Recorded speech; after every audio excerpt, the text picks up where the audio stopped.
Hello everybody, this is Megan. Welcome to Business English class, and this is Lesson 1, Composing Internal and External Business Documents. So, for Brian's class, welcome to week 10, and for my class, welcome to week 8. So guys, today we will review internal and external communication, compose a range of communications for business purposes to include memos and letters, and these will be composed using our group meeting as inspiration. So, internal and external communication. When we looked at meetings, we discussed internal and external communication, but can you remember what they are?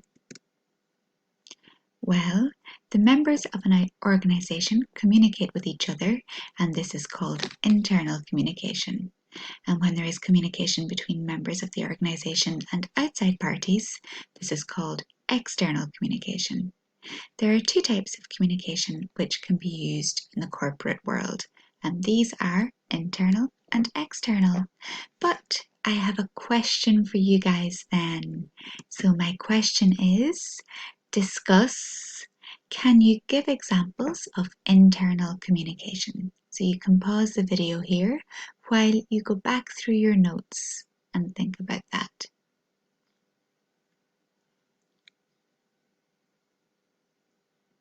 But I'm just going to move on. So examples include newsletters, memos, seminars, staff notices, minutes, video conferences, telephone messages, the agenda, reports, emails, presentations, and manuals. Okay, now some of them might be examples of both. For example, emails could be both internal and external. Okay, and that brings us on to question 2.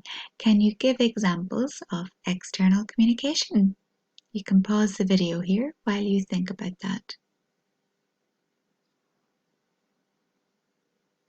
But I'm just going to move on. So we have advertisements, price lists, press releases, invitations, customers' feedback, emails, which can be both internal and external, formal letters, which can be both internal and external, and telephone messages.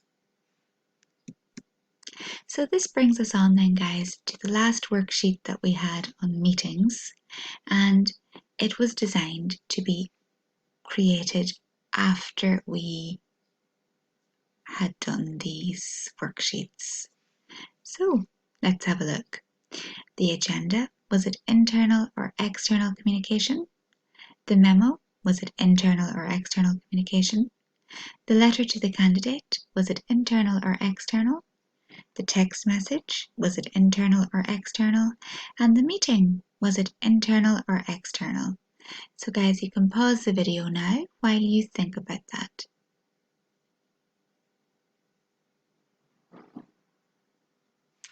Okay, well, maybe you said that you thought the agenda was internal, the memo was internal, the letter and the text message were external, and the meeting was internal. Okay, so guys, this was a worksheet that we worked on with Brian a few weeks ago, but it will only be today that you will be able to complete this worksheet. So you can download this and you can complete it and email it to your teacher. Okay, so now that we have revised internal and external communication, let's move on to writing some of the documents in internal and external communication. So firstly, we're going to look at memos. So what is a memo? Well, we're going to watch the video and I want you to answer the two questions. What is a memo and what do you include in a memo? Okay, let's go. When you need to update your colleagues,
Okay guys, so you can play back the video if you want, but I'm just going to move on.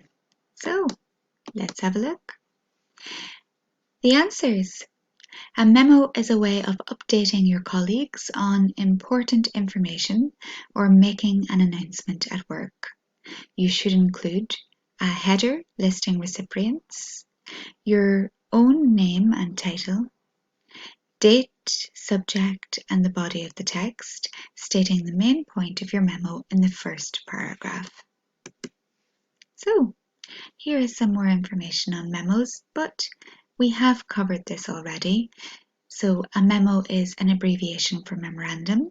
It is a brief written communication, especially in the business setting. Memos are used for internal communications within an organization. While they are considered informal,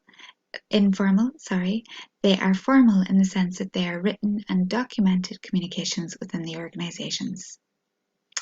And memos include the following sections: to, from, date, and subject. So guys, this is a sample informal memo. So, to all the staff, from Anne McFadden, date 12th of May, subject annual company picnic. The annual company picnic will be held at Woodside Park on Saturday the 23rd of May 2020. The event will be catered for by Bright Day Barbecue, and there will be free tea and coffee as well as a paying bar. So immediate family members are invited. Please plan to join us. RSVP to Ellie by the 20th of May 2020. Okay, so can you find informal language in the memo? And you can pause the video here while you complete that task. But I'm just going to move on. So, some examples of informal language are will be held, will be free tea and coffee, and please plan to join us, and RSVP and barbecue. Okay, so guys, that's a sample informal memo. Now let's look at the sample formal memo. Now you can pause the video here and read the memo. To all workshop participants, from Phil, date May the 21st, 2020, subject Powerful Presentations Workshop. I am writing to inform you of the Powerful Presentations Workshop scheduled for the 25th and 26th of May 2020. The workshop will be held at Confluence Technology Centre, Skycromish Room. It will begin at 8 a.m. each day and will run approximately at 5 p.m. Business casual dress is appropriate. Although we will cover the workshop objectives in more detail on day 1, we have included them here for your information. At the end of this workshop, you will be able to make effective presentations at LMETB meetings and at other ETB events by preparing your content and delivery in light of the nature of the intended audience, organizing and presenting information in a logical format, including presenting technical information to a lay audience, effectively using a variety of visual aids, projecting a professional presence, effectively handling and answering a variety of audience questions. Please come prepared to deliver a complete presentation of up to 10 minutes in length. The purpose of this presentation is to establish a baseline for further skill developments, to identify areas of presentation strength, and to identify areas for development. We have the capabilities for you to deliver PowerPoint presentations, and we will have a camera available for your use. If I can answer any questions or address any concerns prior to the workshop, please contact me on. I am looking forward to your participation in the workshop, and I am confident that you will find it a rewarding experience. Sincerely, Paul. Okay guys, you can pause the video here while you look for any formal language. But I'm just going to move on. These are the examples of formal language. I am writing to inform you. business dress is appropriate. The purpose of this presentation is to establish a baseline. Prior to the workshop, I am confident that you will find it a rewarding experience. So guys, this brings us on to the portfolio question. Today we will write 3 memos. 1 is an informal memo, 2 is a formal memo, and 3 is a memo about our meeting. So, the informal memo. Compose an informal memo reminding staff about the National Pen Summer Fun Day. Decide on the date, place and time of the event and include this in your memo. Now you can base this on the sample informal memo that I've talked about in this video. They're quite similar. You can just change the information as required, such as the date, the place, the time, and that it is a National Pen Summer Fun Day. Number 2 is a formal memo. So compose a formal memo informing staff about an upcoming computer training seminar. Include these details: date, time, location, topic, what the training is for, who should go, refreshments and lunch. Now, this is very similar to the sample formal memo that I gave you. So you can use the sample formal memo to write this one, and you can change the details as appropriate. And guys, our third and final memo today is to write a memo about our meeting. So write a memo either reminding your colleagues about the meeting or informing them about a decision that was made during the meeting. And you can use the layout here, and this would be a slightly more formal memo. Okay, so guys, they are the 3 memos, and that brings us on to our tea break. So you can pause the video here, take a break, take a few minutes, have a cup of tea, have a cup of coffee, and maybe have a biscuit or 2, and join us back in the second video for the second part of this lesson. Okay guys, thanks very much. Bye.